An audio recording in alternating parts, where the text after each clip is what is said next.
வணக்கம். இலங்கை செய்திகளுடன் நான் ரோஷன். விரிவான செய்திகளுக்கு முன் தலைப்புச் செய்திகள். இலங்கை அரங்கக்கலை கலைஞர்கள் ஒருங்கிணைந்த மன்றத்திற்கும் ஜனாதிபதிக்கும் இடையில் சந்திப்பு. தேர்தல் பிரச்சார செலவுகளை பற்றிய முழுமையான அறிக்கைகளை மாதம் 28ஆம் தேதிக்குள் சமர்ப்பிக்க வேண்டும் என்று தேர்தல்கள் ஆணைக்குழு அறிவிப்பு. அரசு அதிகாரிகள் கையூட்டல் பெறும் சம்பவங்கள் அதிகரித்துள்ளதாக விசாரணை ஆணைக்குழுக்கள் எச்சரிக்கை. காணி சுவீகரிப்புக்காக அரசாங்கம் வெளியிட்ட வர்த்தமானியை வாபஸ் பெறாவிட்டால் மக்கள் எதிர்ப்பு போராட்டங்கள் நடைபெறும் என்று தெரிவித்துள்ள MA சுமந்திரன். ஞானசார தேரர் தன்னை குறித்து கூறப்பட்ட பொய் குற்றச்சாட்டுகள் தொடர்பாக விசாரணைகளை மேற்கொண்டு சட்ட நடவடிக்கைகள் எடுக்க வேண்டும் என்று பிரதி அமைச்சர் முனீப் முலப்பர் தெரிவிப்பு. தொடர்வது விரிவான செய்திகள். ஜனாதிபதி அனுரகுமார திசாநாயக்க மற்றும் இலங்கை அரங்க கலைஞர்கள் ஒருங்கிணைந்த மன்றத்திற்கிடையிலான முக்கிய கூட்டம் நேற்று பிற்பகல் ஜனாதிபதி அலுவலகத்தில் நடைபெற்றது. இலங்கையின் கிராமப்புற மக்களிடையே இழந்து போன கலாச்சார வாழ்வியலை மீட்டெடுப்பதற்காக திறந்தவெளி இசை நிகழ்ச்சிகள் மூலம் பணியாற்றும் கலைஞர்களின் முயற்சிகளை ஜனாதிபதி பாராட்டியுள்ளார். இதற்காக அவர் தனது நன்றியினையும் தெரிவித்திருந்தார். மேலும் கிராமப்புற மக்களின் பொருளாதார மேம்பாட்டுடன் ஒன்றாக வாழ்க்கை நலனுக்கான கலாச்சார தூண்களையும் உருவாக்க வேண்டிய அவசியத்தினையும் ஜனாதிபதி வலியுறுத்தியுள்ளார்.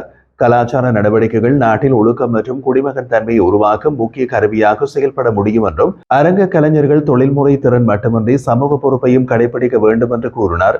வடக்கு மற்றும் தெற்கை பொறுத்தும் கலாச்சார பாலம் ஒன்றை கலைஞர்களால் கட்டியெழுப்ப முடியும் என்று தெரிவித்த ஜனாதிபதி, நாட்டின் கலாச்சார மறுமலர்ச்சிக்காக தற்போதைய அரசாங்கம் முழுமையான உறுதியான சிந்தனையோடு செயல்படுகிறது என்றும் தேவையான அனைத்து ஆதரவுகளும் வழங்கப்படும் என்றும் உறுதியளித்துள்ளார். இந்த சந்திப்பில் இலங்கை அரங்க நிகழ்ச்சி மற்றும் விழா ஏற்பாட்டாளர்கள், இசைக்குழுக்கள், பாடகர்கள், அறிவிப்பாளர்கள், நடனக்குழுக்கள், ஒலி கட்டுப்பாட்டாளர்கள் உள்ளிட்ட திறந்தவெளி நிகழ்ச்சிகளில் ஈடுபடும் பல கலைஞர்கள் பங்கேற்றிருந்தனர். அவர்கள் எதிர்கொள்ளும் சிக்கல்கள் ஜனாதிபதியிடம் முன்வைக்கப்பட்டது. இவை தொடர்பாகவும் ஜனாதிபதி உடனடி தீர்வுகளை வழங்குவதற்கு நடவடிக்கைகள் எடுத்ததோடு அதிகாரிகளுக்கு அடுத்த கட்ட நடவடிக்கைகளை மேற்கொள்ளவும் அறிவுறுத்தினார். தேர்தல் பிரச்சார செலவுகளை பற்றிய முழுமையான அறிக்கைகளை மாதம் 28ஆம் தேதிக்குள் தவறாமல் சமர்ப்பிக்க வேண்டும் என்று தேர்தல்கள் ஆணைக்குழு அறிவித்துள்ளது. 2023ஆம் ஆண்டின் 3ஆம் இலக்க தேர்தல் செலவுகளை கட்டுப்படுத்தும் சட்டம் என்ற சட்டத்தின் கீழ் தேர்தலில் போட்டியிட்ட அனைத்து வேட்பாளர்களும் தங்களுடைய செலவு தகவல்களை தொடர்புடைய தேர்தல் மாவட்டத்தில் உள்ள தெரிவத்தாட்சி அதிகாரிக்கு சமர்ப்பிக்க வேண்டும். இது தொடர்பில் தேர்தல் ஆணைக்குழுவின் தலைவர் RMAL ரத்நாயக்க கூறுகையில், சட்டத்தில் குறிப்பிடப்பட்டுள்ள கடைசி நாளாகவே மே மாதம் 28ஆம் தேதி அரசு வர்த்தமானியில் அறிவிக்கப்பட்டுள்ளது. அந்த காலக்கெடுவை மாற்றவோ நீட்டிக்கவோ முடியாது. இதனை மீறும் வேட்பாளர்களின் விவரங்கள் போலீசாருக்கு அனுப்பப்படும். ஜனாதிபதி மற்றும் பாராளுமன்ற தேர்தல்களின் போது இத்தகைய விதிமுறைகளுக்கு எதிராக நீதிமன்ற நடவடிக்கைகள் எடுக்கப்படும். மேலும் ஒரு நாளும் தாமதிக்க கூடாது என்பதை அவர் வலியுறுத்தினார். குறிப்பாக தேர்தல் செலவுகள் தொடர்பாக விரிவான தெளிவான அறிக்கைகள் தயாரிக்கப்பட்டு மே 28ற்குள் ஒப்படைக்கப்பட வேண்டும் என்பதும் கட்டாயமாகும். இந்த சட்டத்தின் அமல்படுத்தலின் கீழ் காலதாமதமாக அல்லது தவறான முறையில் செலவு தகவல்களை சமர்ப்பிப்பவர்கள் மீது சட்ட நடவடிக்கைகள் எடுக்கப்படும் என்றும் அவர் சுட்டிக்காட்டினார். நாட்டில் அரசு அதிகாரிகள் மற்றும் அரசு நிறுவனத்தின் ஊழியர்கள் கையூட்டல் பெறும் சம்பவங்கள் பெரிதும் அதிகரித்து வருகின்றன என்று கையூட்டல் மோசடி தவிர்ப்பு விசாரணை ஆணைக்குழுவின் பணிப்பாளர் நாயகம் ரங்க திசாநாயக்க தெரிவித்துள்ளார். அரசு நிறுவனங்களில் பணியாற்றும் அதிகாரிகள் மற்றும் பணியாளர்கள் ஒருங்கிணைந்து கையூட்டல் பெறும் செயல்பாடுகளில் ஈடுபடுவதாகவும் அவர்கள் பெற்றுக்கொள்வதற்கான தொகையை பரஸ்பரம் பகிர்ந்து கொள்கின்றார்கள் என்றும் அவர் கூறினார். கையூட்டல் பெறுதல் ஒரு கடுமையான குற்றமாகும் என்றும் இந்த வகை செயல்களில் ஈடுபடும் நபர்களுக்கு எதிராக கடும் நடவடிக்கைகள் எடுக்கப்படும் என்றும் வலியுறுத்தியுள்ளார். இத்தகைய நபர்கள் மீது தீவிர கண்காணிப்பு மேற்கொள்ளப்பட வேண்டும் என்றும் அவர் கூறினார்.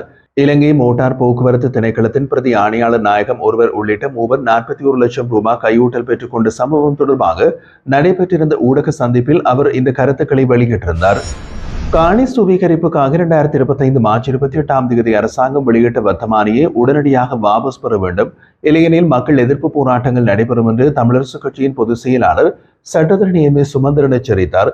வெற்றிலைக்கணி பகுதியில் நீதிக்கான மக்கள் அமைப்பால் நடைபெற்ற சட்ட ஆலோசனை முகாமில் கலந்து கொண்டு பின்னர் ஊடகங்களுக்கு கருத்து தெரிவித்த அவர், இந்த வர்த்தமானி காரணமாக மக்கள் தங்களது காணிகளை இழக்கும் அபாயத்தில் உள்ளனர் என்றும் அதனை தடுக்க இலவச சட்ட ஆலோசனைகள் வழங்கப்படுவதாகவும் தெரிவித்தார். அவர் மேலும் கூறிய போது, யாழ்ப்பாணம், கிளிநொச்சி, முல்லைத்தீவு, வவுனியா, மன்னார் ஆகிய மாவட்டங்கள் இந்த வர்த்தமானியில் உள்ளடக்கப்பட்டு 2430ஆம் இலக்கத்தின் கீழ் வெளியிடப்பட்ட காணி நிர்ணய சட்டத்தின் பிரகாரம் மக்கள் 3 மாதங்களில் தங்கள் உரிமை ஆவணங்களை கட்டாயம் சமர்ப்பிக்க வேண்டும் என்று கூறப்படுகிறது. போர், இடப்பெயர்வு, சுனாமி போன்ற காரணங்களால் மக்கள் தங்கள் காணி ஆவணங்களை இழந்துள்ளார்கள். இன்னமும் 1 லட்சத்திற்கும் மேற்பட்டோர் இந்தியாவில் அகதிகளாக உள்ளனர். இந்த சூழலில் சட்டத்தை அமல்படுத்துவது மனிதாபிமானமற்ற செயல். காணி சிக்கல்களை எதிர்கொள்பவர்களுக்கு எந்த ஒரு ஆவணம் இருந்தாலும் அதன் மூலம் உரிமை நிலை பற்றிய சட்ட ஆலோசனைகள் வழங்கப்படும். இந்த சட்ட நடவடிக்கைகளை முன்னெடுப்பதற்கு 20க்கும் மேற்பட்ட சட்டத்தரணிகள் மற்றும் பல்கலைக்கழக சட்டப்பீட மாணவர்கள் தன்னார்வமாக கலந்து கொண்டுள்ளனர். முன்னெச்சரிக்கையாகவே இந்த போராட்ட நடவடிக்கைகள் தொடங்கப்பட்டுள்ளதாகவும் வர்த்தமானிய அரசாங்கம் விலக்காவிட்டால் அது பெரும் எதிர்விளைவுகளை ஏற்படும் என்றும் அவர் எச்சரித்தார். மறைந்த இலங்கை திரைப்பட கலைஞர் மாலினி பொன்சேகாவின் பூதவுடலுக்கு ஜனாதிபதி அனுரகுமார திசாநாயக்க நேற்று மாலை இறுதி அஞ்சலி செலுத்தியுள்ளார். மாலினி பொன்சேகாவின் பூதவுடல் வைக்கப்பட்டிருந்த கொழும்பு பின் வட்டாரத்தில் அமைந்துள்ள தேசிய திரைப்பட கூட்டத்தாபனத்தின் தரங்கணி மண்டபத்திற்கு சென்ற ஜனாதிபதி பூதவுடலுக்கு அஞ்சலி செலுத்தியதோடு அவரது குடும்பத்தினரிடம் ஆழ்ந்த இரங்கலையும் தெரிவித்தார். இந்த விழாவில் கலந்து கொண்டு கலைத்துறையினரை சந்தித்து நட்புடன் உரையாடிய ஜனாதிபதி மாலினி பொன்சேகா இலங்கை சினிமாவின் ஒரு நிலையான அடையாளமாக திகழ்ந்தவர். அவரது மறைவு நாட்டின் கலைத்துறைக்கு பேரிழப்பாகும் என்று கூறியுள்ளார். இந்த நிகழ்வில் பொதுமக்கள் பாதுகாப்பு மற்றும் பாராளுமன்ற விவகாரங்களுக்கான பிரதியமைச்சர் சுனில் வட்டகல உள்ளிட்ட அரசியல்வாதிகளும் கலைஞர்கள் பொதுமக்கள் என்று பலரும் கலந்து கொண்டனர். பொதுபல சேனாவின் பொதுச் செயலாளர் ஞானசார தேரர் ஊடக சந்திப்பில் தன்னை குறித்து கூறப்பட்ட பொய் குற்றச்சாட்டுகள் தொடர்பாக விரிவான விசாரணைகளை மேற்கொண்டு சட்ட நடவடிக்கைகள் எடுக்க வேண்டும் என்று தேசிய ஒருமைப்பாட்டுக்கான பிரதியமைச்சர் முனீர் முலப்பர் கோரிக்கை விடுத்துள்ளார். பதில் போலீஸ் மாதிபர் பிரியந்த வீரசூரியவுக்கு அனுப்பியுள்ள கடிதத்தின் மூலம் அவர் இதனை தெரிவித்தார். அந்த கடிதத்தில் கடந்த மே 20ஆம் தேதி கலகொடையில் நடைபெற்றிருந்த ஊடக சந்திப்பின் போது ஞானசார தேரர் தன்னை பற்றிய உண்மைக்கு புறம்பான மற்றும் அவதூறான கருத்துக்களை வெளியிட்டுள்ளதாகவும் அவை ஊடகங்களின் வாயிலாக பரவிக்கொண்டதாகவும் அமைச்சர் குறிப்பிட்டார். நான் நிட்டம்பூர் திகாரி பகுதியில் அமைந்துள்ள தன்வீர் நிறுவனம் ஜமாதே இஸ்லாம் என்று இர்வான் முஸ்லிம் போன்ற எந்த ஒரு அமைப்புக்கும் தொடர்புடையவர் அல்ல. அதே போல கடவுளுக்காக மக்கள் கொலை செய்யும் செயல்களில் ஈடுபட்டவனாகவோ அதனை ஆதரிப்பவனாகவோ ஒருபோதும் இருந்ததில்லை. எனவே இந்த குற்றச்சாட்டுகளை நான் கடுமையாக மறுக்கிறேன் என்று கூறினார்.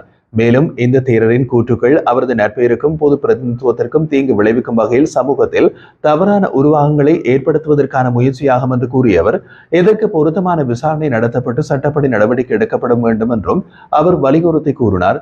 நான் திகாரி பகுதியில் குடியேறி 10 ஆண்டுகளாகின்றன. அந்த கல்வி நிறுவனம் எனது வருகைக்கு முன்னரே இயங்கி வந்தது. அந்த நிறுவனத்தின் பணிப்பாளர் சபையில் இருப்பவர்கள் யாரென கூட எனக்கு தெரியாது. தேரருக்கு தவறான தகவல்கள் வழங்கப்பட்டிருக்கலாம் என்றும் அவர் சுட்டிக்காட்டினார். சமூக ஊடகங்களில் பரவி வரும் இலங்கையர் ஒருவர் வெளிநாட்டு சுற்றுலா பயணிகளை தாக்கும் வகையிலான வைரல் காணொலி தொடர்பாக போலீசார் விளக்கம் வழங்கியுள்ளனர். இந்த சம்பவம் 2024ஆம் ஆண்டு பிப்ரவரி மாதம் வெலிகம பகுதியில் இடம்பெற்றதாக அவர் தெரிவித்துள்ளனர். பாதிக்கப்பட்டவர் பிலிப்பீன்ஸை சேர்ந்த சுற்றுலா பயணி ஆவார். அவர் 2024 பிப்ரவரி 14ஆம் தேதி பெலேனா கடற்கரையில் உள்ள சர்ஃபிங் பயிற்சி நிலையத்தில் படம் பிடித்ததை குறித்து ஏற்பட்ட தகராறின் போது ஒரு ஊழியரால் தாக்கப்பட்டதாக முறைப்பாடு அளித்திருந்தார். இதையடுத்து 24 வயதான சந்தேக நபர் அதே நாளில் கைது செய்யப்பட்டு மாத்தறை நீதவான் நீதிமன்றத்தில் ஆஜர்படுத்தப்பட்டார். இந்த வழக்கு இந்த வருடம் செப்டம்பர் 11ஆம் தேதிக்கு மீண்டும் விசாரணைக்கு எடுத்துக் கொள்ளப்பட உள்ளது. இதனைத் தொடர்ந்து சமூக ஊடகங்களில் வெளிப்படும் முறைப்பாடுகள் மற்றும் வெளிநாட்டு சுற்றுலா பயணிகளுக்கு எதிரான சம்பவங்கள் மீது விரைவாக நடவடிக்கை எடுக்கப்படும் எனவும் போலீஸ் ஊடக பிரிவு உறுதியளித்துள்ளது.